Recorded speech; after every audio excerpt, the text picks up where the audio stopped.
আসসালামু আলাইকুম। দক্ষিণ কোরিয়া থেকে আমি শিহাব। কি অবস্থা, সবার কেমন আছেন?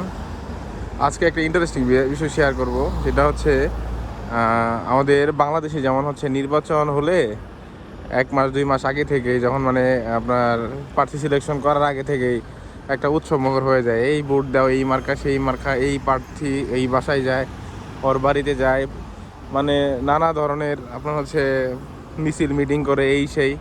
কিন্তু দক্ষিণ কোরিয়াতে পুরো চিত্রটাই ভিন্ন। ওই যে আমি একটা জিনিস আপনাদের দেখাবো।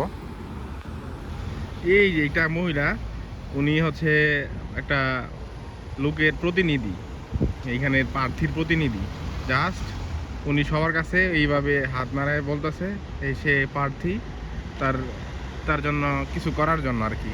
এই হাত নাড়াইতেছে, সে হইতেছে এই, আর কোনো কাজ নেই এখানে। কারোর কাছে যায় ভোট চাওয়ার কোনো সময় নাই, আর কেউ আসবেও না এখানে। যদি আপনি ভোট চান বা যেটাই চান, আপনি এইখানে এত সময়ের মূল্য, এত মানুষের সময় নাই। এক্সট্রা আজাইরা আমাদের বাংলাদেশের মতো সময় নাই।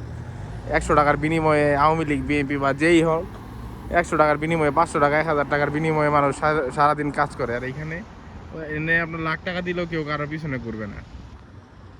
এখানে সবাই নিজেরটা নিজে করে। এইখানে পুরো চিত্রটাই ভিন্ন। বাংলাদেশ, দক্ষিণ কোরিয়া অনেকটাই ভিন্ন, বলতে সবই ভিন্ন ধরতে গেলে।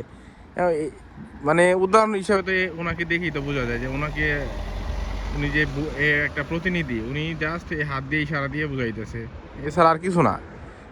তো এই হচ্ছে চিত্র বাংলাদেশের, আমাদের রাজনৈতিক চিত্র আর এইখানে রাজনৈতিক চিত্র অনেক ভিন্ন। তো এই অবস্থা।